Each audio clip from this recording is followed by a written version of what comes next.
সব জায়গাতে ভাইরাল হতে না এবং সবকিছুকে ভাইরাল করতে নাই। ইনকাম যেটা সেটাকে কিন্তু ধ্বংস করে দেওয়া হয়েছে। হোয়াটসঅ্যাপ বিল্লাল সে ভাইরাল হয়েছে তার ক্রিয়েটিভিটি ছিল বা তার দক্ষতা ছিল।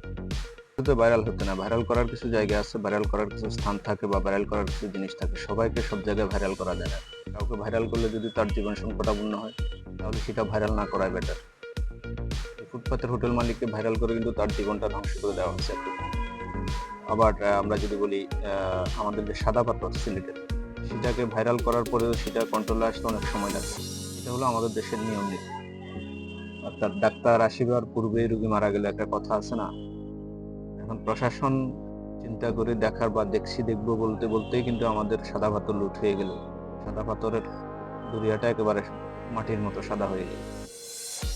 কিন্তু এই যে ফুটপাতের দোকানদার ভাইরাল হওয়ার 24 ঘন্টার ভিতরে তার দোকানটা উচ্ছেদ করে দিল প্রশাসন। এই জন্য বলি সব জায়গায় বা সবকিছুকে ভাইরাল করতে নাই। কন্টেন্ট ক্রিয়েশন জগতের হোয়াটসঅ্যাপ বিল্লাল, তাকে নিয়ে ভীষণ মাতামাতি ছিল।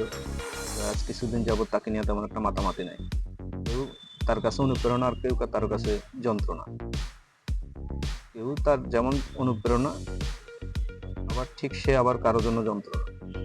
এই যে একজনের পিছনে একজন লেগে থাকা, একজনের ক্ষতি একজনের করা, এই যে আমাদের একটা সমাজ বা আমাদের একটা সমাজ ব্যবস্থা বা আমাদের এখন সোশ্যাল মিডিয়াতে আমরা একইভাবে আচরণ করি। সোশ্যাল মিডিয়াগুলোতে আমরা কেউ কারো পিছনে না লাগে কিন্তু পারি না। আমরা লেগে থাকতেই হবে একজনের পিছনে একজন।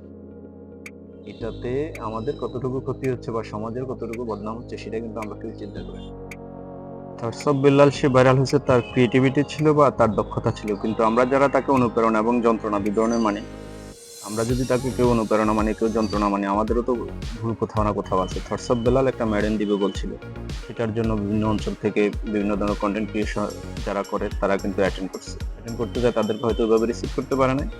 তারা সেখানে তাদের যে ধারণা ছিল সে জায়গায় তারা বিধ্বস্ত হয়েছে, আর তারপরে তার বিরুদ্ধে উঠে পড়ে লাগছে। তো সেও আপনাদের আঙ্গুল দিত কি জন্য, আপনারাও কেন তার আঙ্গুল দিতেন? এটা বন্ধ করেন। এটা না করাই সম্ভবত বেটার। আমরা যারা কাজ করি তাদের জন্য এটা অনেক বেটার যে আমরা কেউ কারো পিছনে না লাগে। পারলে সহযোগিতা করবো, না পারলে যে যার মতো থাকবো, যে যার জায়গাতে কাজ করব। এটাই স্বাভাবিক নিয়ম। আমার বিশ্বাস ভবিষ্যতে আমরা এই ধরনের কাজগুলো করব না। আমরা সবাই সবার মতো কাজ করতে থাকবো আমাদের যে প্ল্যাটফর্মটা আছে সেটাতে। সবাই ভালো থাকবেন, সুস্থ